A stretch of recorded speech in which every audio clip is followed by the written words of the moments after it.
Hey everybody, welcome to Symon's Dinner's Cooking Out. Today is an exciting day. We are starting things off with chorizo and beef smash burgers, but they're gonna be stuffed with a little bit of Monterey Jack cheese. So one of the things that I love on any hamburger is an onion. So we're gonna do some caramelized onions. I have ground beef here, some chorizo sausage, Monterey Jack cheese. First things first, we are gonna start slicing up our onion. I generally put red onions on my burgers. Do you, Liv? Yeah. All right, well, I will tell you, here's how I like to do it, Liv. If I'm putting a raw onion or a soaked onion on a burger, I will go red. Okay. I feel red is the proper onion for that. When I'm caramelizing, I go with a yellow onion. We're gonna slice it very thin, and we're gonna put it in a pot over indirect heat with a little bit of butter and a good pinch of kosher salt, and we're just gonna let these slowly caramelize. So we have them split, slice them up nice and thin, and then let them go. One of the things people do sometimes with caramelized onions is they rush the situation. They either cook them too fast, and then they have to put in sugar to get that extra sweetness. If you go slow, so on the grill offset heat, inside on a low heat, and let them kind of break down really slowly in that butter and develop that sweet taste that the caramelized onions get that nice golden brown hue to them. That's the happy place. And then we are gonna put in a couple tablespoons of whole unsalted butter. Coming over here because I have my grill set up. This grill is set up indirect today. So I have all the heat in the back. I have no heat in the front. We are gonna take the pot, place it over the no heat, which is just gonna slowly kind of heat them through, let them break down, let those sugars develop. This is 90-10 ground beef. I have 3 parts beef, 1 part chorizo. So pound and a half pound. If you're making this at home, remember the ratio 3-to-1. We're gonna take our chorizo. Now the great thing about sausage is sausage always has minimally 30% fat in it. So we have 30% fat here. We're gonna add it to our 90-10 beef. It's gonna get a lot of fat in there. So we're just gonna do it with our hands pretty quickly until we could see that it's evenly mixed through. So now watch how easy this is to form these little patties. I just grab some lids, good old plastic lids. You could do this completely by hand, but this just gives me a good starting point for size. I spray the lid with a little bit of olive oil, and we just start forming, kind of fill it up. So you start forming the meat in the top here, and I just get these patties formed. We're looking at about 3 ounces. I take my Monterey Jack cheese, I place it in the middle of 2 of these patties. Then I take the other patty and I put it on top, and we just pinch all the way around. And then I go all the way around with my hands to form a nice kind of puck there. So then when I smash, we're gonna be in good shape. So I'm just gonna hit these with some kosher salt now. I'm not gonna put any pepper on them because there's a good amount of seasoning in there. Season both sides. And I have a cast iron skillet on the grill. Okay. And I went full. Oh, is that so you can smash? So I could smash. So I went full heat on the grill. I don't have 2 heat zones today. I'm full heat because we're just gonna smash these. Now, the other thing that I like to do with a smash burger is I don't put oil in the pan. I just put a little bit on the burger. So we don't get like this giant smoke situation going on. So we just put a little bit of fat on the burger. I take the burgers. I'm gonna start with probably 3 in here because I need some space. We put 3 burgers in the pan. You don't wanna overcrowd here because remember you're smashing. And when the burger goes in, I take my smasher and I smash it right away. You do not wanna, the reason, like a lot of people go, they put the burger on, they let the burger cook, then they start smashing. Then all the juices go out. The way that we're doing it is we're smashing it right away to allow it to form that crust, and then we'll flip it and let it cook through, and we're good. And the cheese is in here, so we don't even have to worry about melting cheese on top. Well, I'm gonna go burger.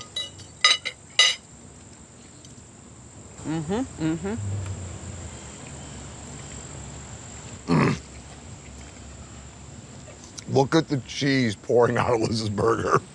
A smash burger. It really, it gives you that texture. And I didn't smash these to oblivion, Lizzie. Right. They kind of, you can see how thick they are. They still have some substance to them. I don't want it smashed to nothing. I want to have some substance inside. What I love about this is because of the chorizo, we're able to cook this burger basically well done. And it's still incredibly juicy. Also, the onions in there add a really nice touch. We are gonna focus on the Coney dog today, a Detroit iconic dog. I know the Coney dog, it sounds kind of weird coming from Detroit, but it is, they have it in New York, Coney Island, but the Coney dog is famous in Detroit. Every corner has a Coney dog place, brought to you by the Greek immigrants. You're welcome. So the first thing that we are gonna do is we are gonna start making our Coney sauce.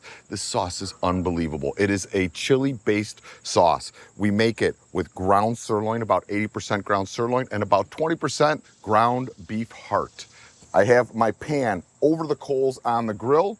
I'm gonna add a little bit of olive oil to get that going, and we're going to start browning our meat like we would with any ground beef chili. So first thing goes in is our ground sirloin. This is 80-20. And then I'm gonna put in my ground beef heart, which is also probably about 90-10 fat to meat.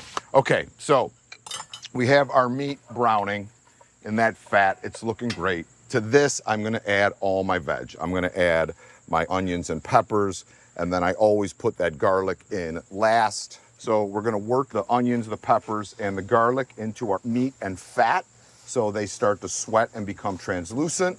And now we're gonna start working on the spices that we are gonna add to this. So it's pretty straightforward with the spices. I have about 4 teaspoons of chipotle powder, about 1 teaspoon of paprika, 1 teaspoon of cumin, and 1/8 of a teaspoon of clove. Clove tends to be a little bit strong, so go light on the clove. But you will also sometimes find a touch of cinnamon in there because the Greeks often put cinnamon in their chili and ground meat mixtures. So cinnamon is something that you will also find. And some dried Greek oregano, the good stuff. All right, so there is our spices. And they go into the pot. So I'm gonna put in my flour, and we're gonna mix that in with the meat. All right, beef stock goes in. This is gonna cook for about an hour on a very low simmer. And I mean, if you look at it right now, it is just, you can see the peppers and the onions and that beautiful tomato hue coming through there and the stock. I mean, this is heaven in a pot right now. It is the perfect topping for a Coney dog. You can see that chili is cooked through. You don't have to have the chili, this one's just for pop-up. So it's the bun, the hot dog, that Coney sauce on top, good amount of raw onion, and then yellow mustard. And look at, that's called the Coney dog. You want one of those? Noah. Noah. Sorry, everybody else with their beautiful hot dogs. The Coney dog is just tough to beat. So now it is time to make Emmy whatever kind of hot dog she wants. What's your favorite things to put on a hot dog? You want pop up to cut up some bacon on it? Yeah. All right. We're gonna I know that you like just a little bit of mayo, right? I want mustard and ketchup. Mustard and ketchup? What do you think? Is that an Emmy? Yeah. That's the Emmy. So we have the Coney and the Emmy. That is the coolest way to eat a hot dog of all. I'm gonna do mine like that too. All right, Lizzie. So let's see what we have here. Snap casing dog. I like the spiciness from the chili. I love the raw onion. I want to try a Coney dog. I'm so excited Now is right the now. time. Oh my God. Oh, All right, Liv. Wow. This is amazing. I like it because the chili's not overwhelming on here. It's just a great combo. Mm-hmm. Pork butt, we're gonna make a sticky Asian influenced sauce, put it on a bun. This is a bone-in pork butt. It's not a full butt, but it's on the smaller side. But the first thing I'm gonna do is make a rub. So I'm gonna put in, it's about 2 tablespoons of kosher salt, and then like a half part black pepper, half as much cumin too as the salt. Same with the coriander. And then just like a little bit of garlic just to kind of bump it up. And then we just go high above, sprinkle your rub. We're gonna give this a flip and then get our other side. So we get the seasoning all the way around. So pork butt is now ready to smoke. So we have our chimney, you can see those coals are red hot. And I'm gonna just put some of those coals on the side. Same thing over here. And then I have some cherry wood here. I like smoking with fruit woods. Fruit woods are my first choice. They don't permeate too much. So I'm just gonna put a chunk on each pile. And then in between the flames, we are gonna place our pork butt. I have the vents here shut down pretty good. So I'm only at about a third open on my bottom vent. I'm gonna be a third open on my top vent. And that's gonna maintain around that 300-degree temperature I'm looking for. For a pork butt, I don't mind going a little hot and fast, so you could be anywhere between 275 and 325. We are gonna smoke this until it reaches an internal temperature of 205 to 210 degrees. That's when it's in the happy place for pooling. This is gonna take anywhere from 5 to 6 hours to cook. So, next, we're gonna make this sauce. And the sauce isn't gonna go on until we start pooling this towards the end of the procedure, but I'm just gonna get it done now. This is like a sweet, spicy, sticky sauce. So the first thing that we have is we have some fermented soybean paste, and I'm gonna go about 1/4 cup. It's gonna get really nice flavor because of that fermentation. It's like salty and delicious. Same amount of honey as fermented soybean paste, so about 1/4 cup. We have some Korean chili paste, a couple tablespoons. This is where your love or not love of heat is your call. Some marin, which is like it's like almost like a sweet Asian wine. A little bit of sesame oil, some sesame seeds, rice vinegar. It's the most mild of the vinegar, so it's not gonna get too tart. And then I am going to plop in 1 clove of minced garlic. So in goes the garlic, some scallion. I don't like this really thick barbecue sauce. I like it to be a little bit on the thinner side. We're still holding at about 305. We glazed this before we went out, close the lid back, let that sauce set. We are going to take off our pork butt. Okay. So, you know, we're getting right in there. Oh, I So- just saw some juice drip down. I'm just gonna pull enough for our sandwiches and I'll dress some of this. Take a little bit of our sauce. We're gonna Oh, yes. dress our pork with it. Oh, you put the bun right there. All right. I thought it was took us back. Wow. The gentle smoke of that pork butt, the sweet stickiness and that deep flavor of the barbecue glazed sauce we made. Birria-style taco. So first things first, the chilies. We have ancho chilies here. Then we go into the guajillos. And lastly, our little firecrackers here, our chili de árbol. So I'm gonna cut these in half. I did most of them already. Pull out the seeds. I'm gonna dump some of these seeds out. So I'm pulling away more of that heat. So I'm gonna take all our chilies here. We're gonna put them in a dry pan. I have no fat in this pan. The pan is over the heat, so chilies go in. Chilies are gonna toast for about 2-3 minutes. We have 3 pounds total of meat here. We have a chuck kind of style, about 2 pounds, and then I have a pound of bone-in short ribs.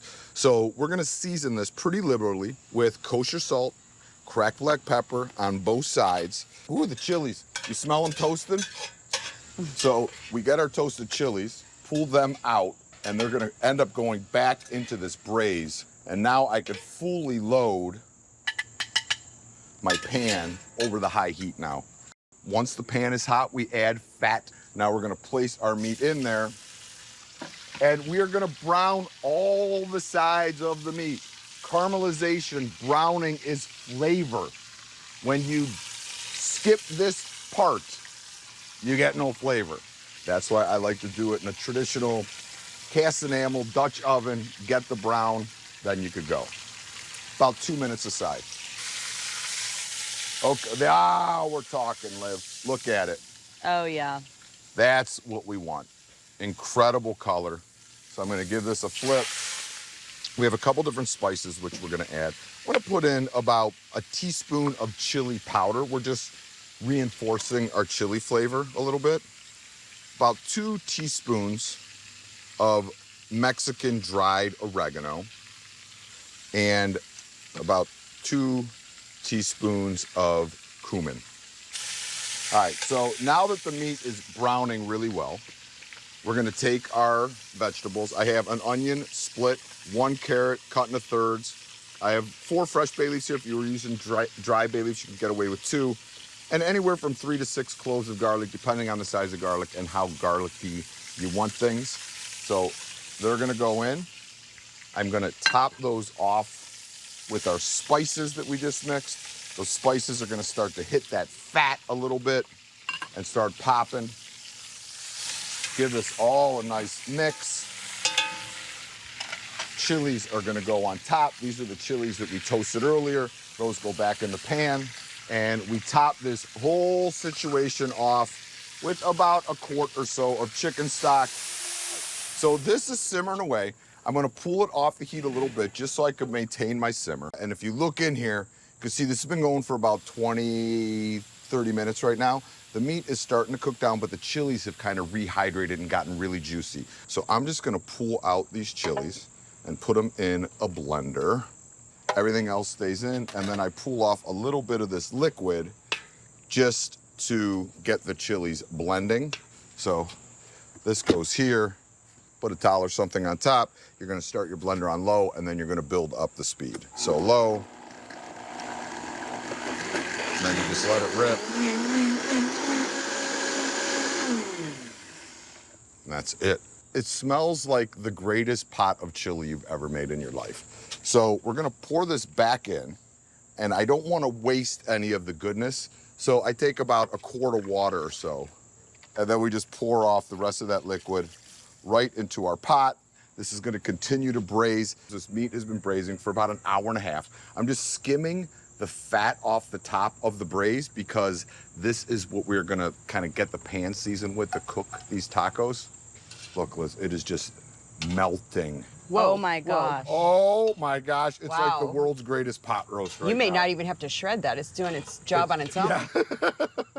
Wow. That's Here's the liquid. I'm amazing. gonna strain this liquid. So let me show you how these birria tacos come together. They're queso style, which is the cheese. I have that fat that we saved. So I'm gonna take my pastry brush and brush the inside of this, and that's gonna help fry up the tortilla.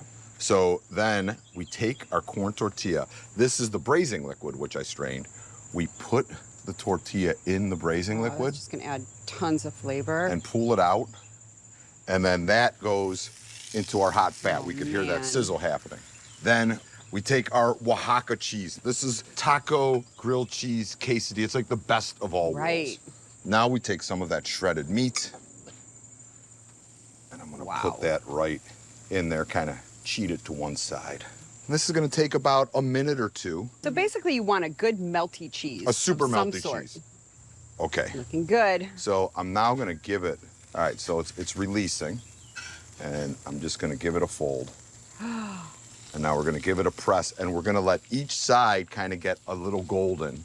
And then we just have some fun garnishes on here. You could go crazy with it, you know, just have some fun with your little taco bar. So this is that broth that I strained. Pour it right into our bowls for our little dip situation.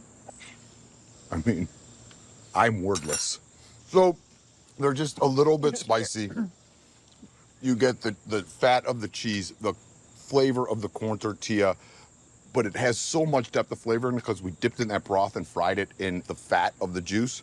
So today I'm going to some childhood classics that I really love. We're starting off with city chicken, which as you can see is not chicken at all. It's actually a pork dish, very famous in Cleveland, Pittsburgh, and some of those areas. grew up with it as a kid. Now, there's a lot of stories with city chicken and why it's not chicken. In the early 1900s, chicken was more expensive than pork. So they would call this mock chicken or city chicken. And originally it was actually ground pork that they would form into a chicken leg around a skewer and then bread it and fry it. And then it started to become cubed, and in different areas they do it different ways. Some places do standard breading, flour, egg, breadcrumbs, and pan fry it. Some do standard breading and bake it. Some just flour it and saute it and make a sauce. There's a lot of different ways to make city chicken. I'm gonna show you how I like to make mine. So a lot of different cuts of pork are used. I'm using a tenderloin. It's always gonna be tender. It cooks the easiest. This is actually delicious to make with pork tenderloin. Cook it at about medium or 150 degrees, super juicy, so that's why I'm using the tenderloin. When you get it at the grocery store, typically it comes just like this, and it has silver skin and stuff on it, so I'm gonna take it off. You could buy your meat cubed, but if you could learn this simple tricks, it's way cheaper to buy it like that. So I take my knife and I just go away from me a little bit with the silver skin, then I bring it back this way and run it underneath and aim the knife up at the silver, and we just do that all the way around. The reason that I take this off is because if I didn't, it would be a little bit on the chewy side, and it wouldn't allow our seasonings and stuff to get into the pork. A lot of times you see people do it with ribs also. They take that silver skin off the back. And then we're just gonna cut this into cubes. So we try to get everything about even in size. If they're a little bit longer at the end, you know, I could kind of fold these to make my cubes there. If everything is the same size, in theory, it will cook at the same pace as everything else. All right, we're gonna move this board underneath. I'll wash my hands real quick here, and then we will move on to how to bread these up. When I was a kid, every household made city chicken. There were all different variations of city chicken, and it was pretty competitive whose city chicken was the best and what camp you were in. So I have all-purpose flour here. I'm gonna put in about a tablespoon of sweet paprika, a good pinch of kosher salt, and a couple good turns of cracked black pepper. Also in my just standard breadcrumbs, I'm gonna put cracked black pepper, a pinch of salt, and some paprika.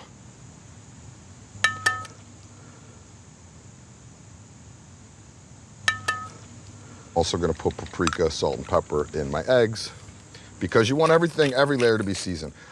All right, so we're gonna mix to make sure everything is, the paprika, salt, and pepper is even throughout there. Same thing with our breadcrumbs and then our eggs.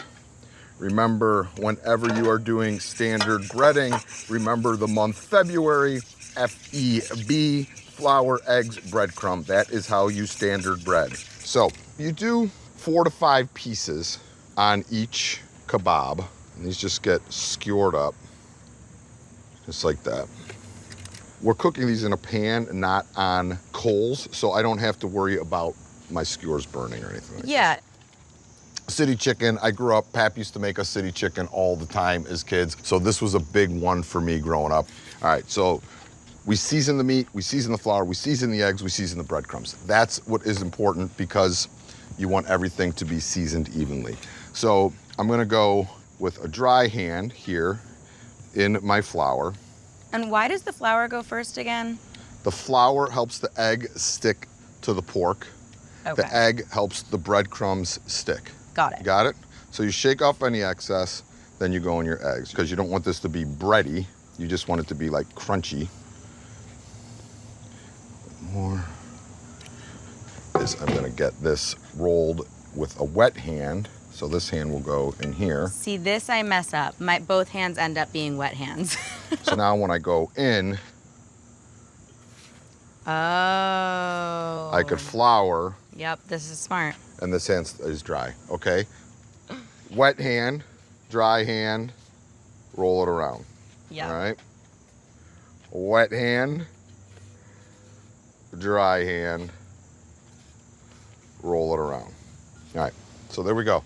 I'm gonna clean my hands because they're full of pork and breadcrumbs. I have the grill set up how I always do. We have a hot side with the coals going very hot and no coals back here. I've had a cast iron pan just sitting there kind of getting warm. Now I'm gonna move it directly over the flames. We're gonna take a regular olive oil, not extra virgin, in our pan, and we're kind of gonna shallow fry these. So I'm gonna just get it, you know, about 1/8 of an inch or so deep.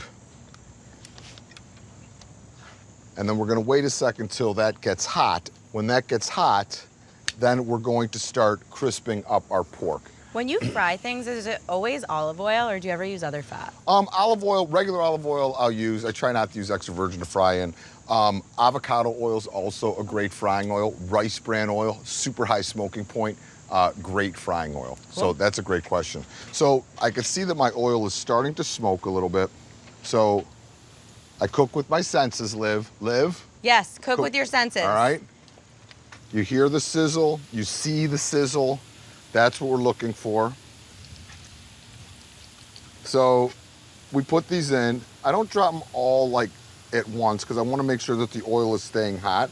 We could fit about 4 in here. So we'll get these crisped. And once these are crisped and start cooking through, we could add the rest and then they could go back in. We're gonna let these brown on all 4 sides. Once they brown on all 4 sides, they should be up to that 150 temperature situation. And as they start to brown, I could close the lid to kind of turn our burner, so to speak, into an oven to make sure that everything kind of cooks evenly. Got it. All right. I am gonna do some of this vinaigrette that we reserved. It's gonna be delicious, I mean, actually. mustard and horseradish and pork, oh my. We could also put some honey in here if you wanted some sweetness. I know Lizzie likes a honey mustard You know, sometimes. probably hot honey would be Oh, hot honey nice would be on nice. here, So yeah, too. you could have some, I guess Yeah, at play the end of with the day, you could have some fun with it. Yeah. So that is that. Look at that. Full. Look at it. That looks quite lovely. You could pull the whole thing off the kebab. You Okay. could pull off a piece at a time.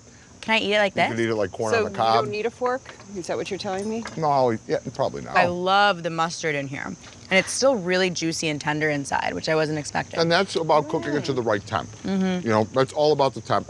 I like it because the dressing kind of updates a classic. You get the juicy pork, you get the texture. You could do it outside so you don't have to worry about some of the oil splatting in your oven.